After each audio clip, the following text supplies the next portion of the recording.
Miracle is just 2 months old. But today she's going on the biggest journey of her life, moving up the lane with her mum Flower to graze in a neighbour's field for the summer. Her owners, Tim and Fiona Start, went on their own epic journey 10 years ago that led them to settle here, deep in the Herefordshire countryside. We used to live in Bristol. I used to be a teacher. My wife was a social worker. And we got rather fed up with that sort of way of living. We sold our house, we went off around the world. We were on a tandem bicycle. We cycled all the way across the United States and then went down to Australia and so on. And we spent a year abroad just basically thinking what sort of life we'd like to live. Today they are modern-day Tom and Barbaras, chasing bees, raising cattle, growing their own veg. Tim has even built a hut down by the stream. But at the heart of their good life is the energy they generate.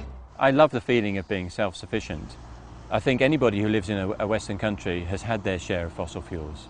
You know, you cannot justify using them anymore. And therefore it makes me feel slightly better in my conscience that I'm having energy which is just falling on my house. Tim and Fiona decided to generate their own energy in 2005. Things got off to a good start. They didn't need planning permission to have solar panels on their roof.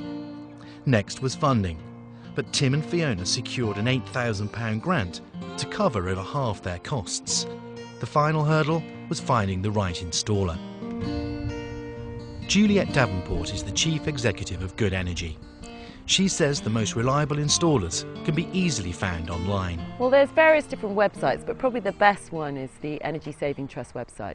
That's where all the accredited installers are listed. And if you're applying for a grant, then you'll need to use an accredited installer anyhow. That gives you a whole list, and probably best is to choose maybe 2 or 3 people.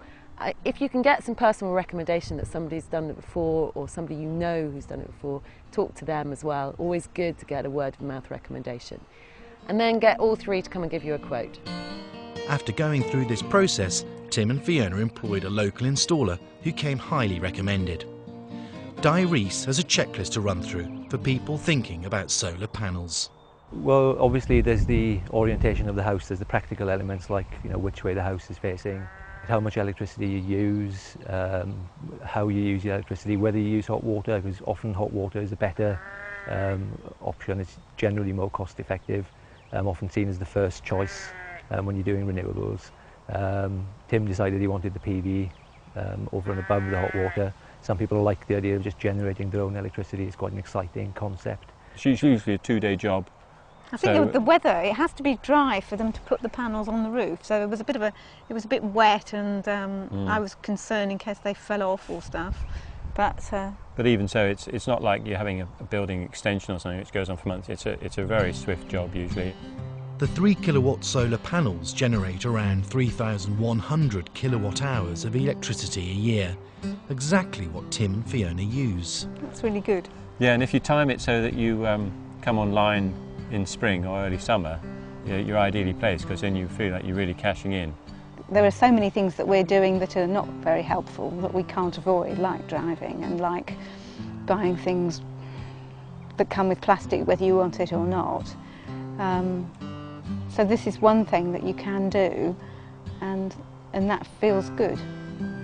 People aren't going to be aware of what the energy they use unless it's in their face, you know. Obviously things use energy on standby, but when you actually put in a little energy meter and you measure what your TV, your hi-fi, it's not like 1 watt, it's maybe 10 watts or 20 watts. Over a year, that's 100 kilowatt hours. Now we generate, in December, we only generated about 60 kilowatt hours off the whole system.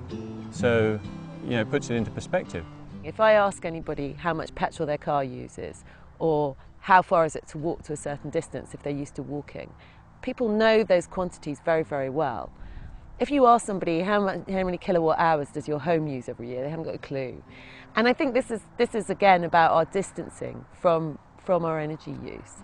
And by metering it, and even by generating yourself, you become much, much closer to it. And we've seen, just by people switching to good energy, just by buying the electricity from a renewable source, people have really started to look at how much energy they're using, and it's been brilliant. We've seen a significant reduction in our customer usage per customer, comparison to the national average. And I think that's fantastic. I think we need to switch to where we're actually generating our power from and reduce the amount of power we really need. And then the future is much easier in terms of providing it all from renewable energy. Miracle and Flower are safely in the field. And here in Hereford, with the sun beating down on the panels, for Fiona, Tim and Frisker the dog, life is good.